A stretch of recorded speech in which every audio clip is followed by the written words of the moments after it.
Thanks for making the Locked On Ole Miss podcast your first listen every day. We are free and available wherever you get your podcast, including YouTube. Give us a subscription. We would appreciate it. We're on the Locked On Podcast Network. And of course, it's your team every day. Ole Miss every day. That's the mantra that we try to go by. I'm here with Tim Thomas. We're going to talk a little basketball. I know we've been in the weeds in football lately, but we do need to catch up on what Chris Beard is doing with the basketball team. And Tim, it actually started out with the players he got to come back. And I think that is unbelievably important for this unit. Yeah, Matt Morrell was the top one. We've talked about him many times, and he's a leading scorer and all that. He had kind of a troublesome year last year, his shooting touch, and I had my ideas and thoughts about that. But he went to the pro days, and he decided to come back, which was big for Chris Beard. Yeah, and Morrell coming back is a big thing, but I think that Jamin Brakefield, who is seemingly taking the position of leader of this unit, and he recruited, and anytime somebody like a transfer came in for an official visit, there was Jamin Brakefield going around with him right now. So you want to talk about all-in players in the Ole Miss program, is probably Jamin Brakefield right now. Yeah, as in football, it takes that. It takes guys like that. He's one of those guys. He transferred from Duke, and he's done well. This last year, he really showed me a lot more than I thought he had. He really played hard on defense, and his shooting touch outside was really good. Had some kind of funny moves inside, but they went in. They always went in. He was a real good shooter. And towards the end of the year, he might have been one of the better players. Him and Morrell were definitely two best players on the team.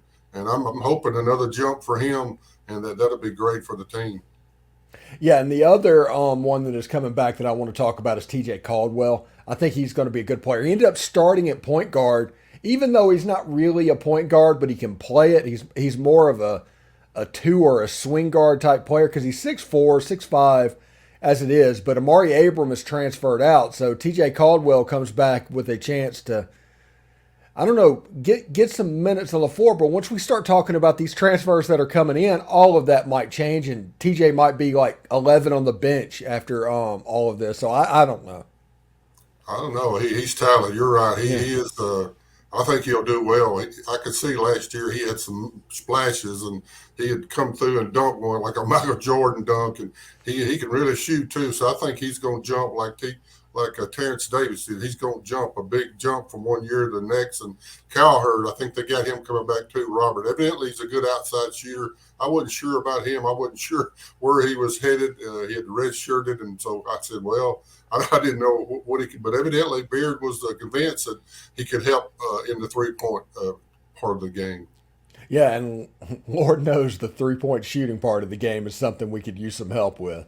So if he can do it, maybe like we're still waiting to see like a waiver or something on the kid from Utah Valley, and there's still one other name or so that could pop. I think there's a forward from Seton Hall that visited not too long ago.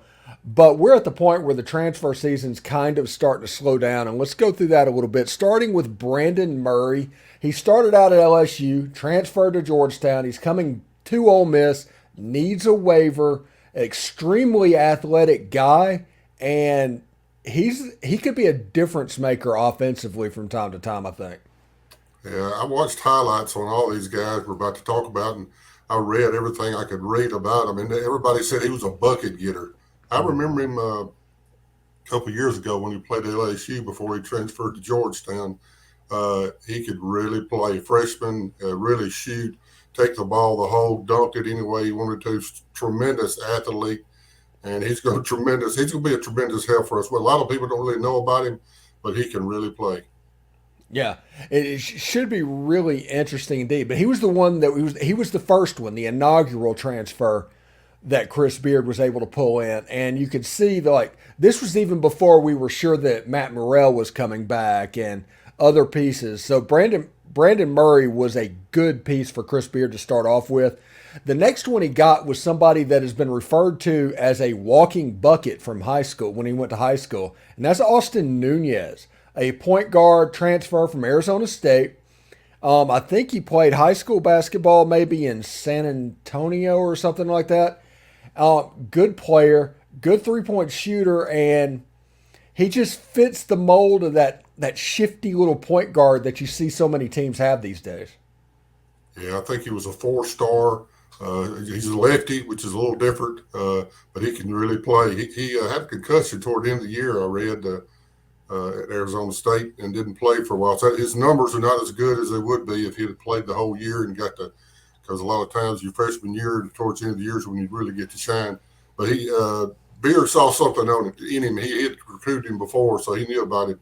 He really shoots. I saw the highlights. I didn't see the lowlights. A lot of these guys, I saw the highlights. I didn't see the lowlights, but he can really shoot. 3-point shooter, really takes the ball at home. And I thought for a while, I think we talked about it, he was going to be the true point guard, but I believe the true point guard, maybe this other fellow you may be talking about, is Jalen Murray. He is a point guard type guy. Yeah, we'll get to him in just a second, but right now we're going to get tall. We're going to get something that Ole Miss hasn't had, and there's been years that have gone by, that Ole Miss has not had a player over 7 foot tall. Now we're going to have Jamarian Sharp, who is 7'5", and I've seen him as low as 7'3", but either way, that is really tall. And then Musa Cisse, who is 7'1". So you're talking about rim protection. I think we're going to be able to do that, Tim. They are 2 of the top 5 shot blockers in the whole nation last year. We've got 2 of the top 5. Yeah, they're very good. They're not great offensive players, but they block shots, of course. They do a lot of alley-oops. You'll see that coming. But Cisse is a little more athletic than Sharp. Sharp is more thin and the skinny. He'll get with the weight room guy, John Riley, and get him built up a little bit. But Cisse is a tremendous athlete. He was a 5-star. Went to Memphis, and then he ended up going to Oklahoma State before he came to Ole Miss. But while we talk about it, Cisse and Brandon Murray both have got to be – they're on a waiver deal that they got to get through. Hopefully – maybe a mental. I think the athletes are using now, and I'm laughing about it, but it's just how it is. But mental health issue, they put like they got a mental health issue, or they too far from home, or whatever. And I think it'll probably all go through, because I doubt the NCAA wants to be sued by anybody. I think they'll pretty well let anybody in. But those 2 guys, I think that's why he has that Woodbury and the other kid in the portal you were mentioned from Seton Hall. I believe he's kind of got them on standby. I think that guy's name was Alexis Yetna from Seton Hall. I think he got those guys maybe on standby in case something doesn't happen with Brandon Murray and Musa Cisse. Yeah, absolutely. And we'll talk about in a little bit, but the prognosis of the season would change with Murray and Cisse and with the other 2. It would be a little bit different. But Alan Flanagan, who is the son of Wes Flanagan, who is the nephew of Jason Flanagan, Buck Flanagan, is going to come and do something that his brothers did not do, and that is, or his uncles did not do, or whatever his father did not do, because Wes Flanagan went to Auburn, Jason Flanagan went to Ole Miss, and now Alan is going to do both. Alan Flanagan can really play. I don't think people know about him much. I've watched him at Auburn the last few years, and they mixed a lot of people in, and he didn't get to play a lot of minutes. They all didn't, because he had like 10 or 12, and he played, so he can get those big numbers. But he can – anybody on that list, they all went to the NBA and saw where they were. They tried to find out, just like Morrell, he tested the NBA waters to see where he was, and decided I'm glad he came back. We needed him bad. But also Adam Flanagan, a lot of these other guys, that's something I want to touch on really quickly. Okay. All these guys that Beard has gotten, he mentioned in his press conference, they're NBA prospects. Now, a couple of the freshman guys coming in, I don't know about them much yet, and Kyle Hurd I'm not sure about. But all these other guys, they are NBA at some level. And 2 or 3 of them, I believe, are definitely in the NBA arena. Mm-hmm.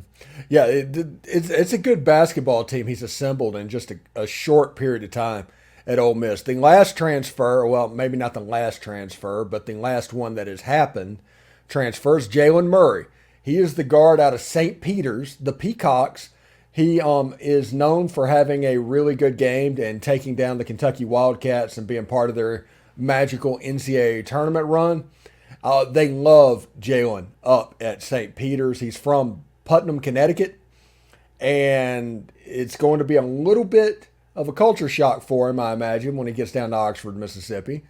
But he is a really good player. He's the guy that's probably going to be the point guard, and then the backup it may be in the Austin Nunez, to where you have the minutes spaced out to where Murray gets 25 to 30, and then the rest goes to Austin Nunez. I think that's the way that's going to go. Yeah, he could really play. I remember a couple of years ago when he played for St. Peter's when they were in the tournament. They beat Kentucky, like you said. He's really good. I've read a lot about him. I think he played a lot of his high school ball in New York. So they call him a tough guy. I've heard him, one guy's called him a dog. I think that's a good thing. And one of them called him just a really good a dude. Is a dude good? I guess dude's good now. But he's one of those players that's tough, and he takes it to the hole, and he don't worry about what anybody says. I've watched a lot of highlights of him. He really takes it to the hole. He knows how to dish off, and he can really score. He can get up. He's going to be a big dude. That's why Beard didn't give up on him. He kept trying and trying. He knew that this dude could really help this team, and he's going to make the big difference. As college basketball goes, the point guard goes. That's how it goes. The point guard makes it happen. He directs. He's kind of the coach on the court, of course, and he whatever Beard wants, he gets it to. I think they nicknamed him Juju, so I don't know if that's something we'll see later on down here in the Old South, but that's what they were calling Juju. But it might be something that we'll look at. But he's going to be the guy that Beard and Nunez. I think Nunez will be good too. He's going to be super. So we got some super ball players, all of them, except for a couple that we don't know about, are NBA type players that have tested the waters, that they have proven that they're at that high level.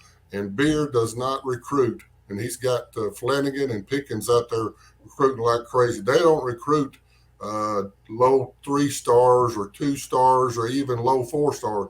They're going for the high echelon, just like Kiffin, like a quarterback room. He's trying to fill it up. He's going to make these guys in practice fight and whatever they got to do. He's going to get the top 5.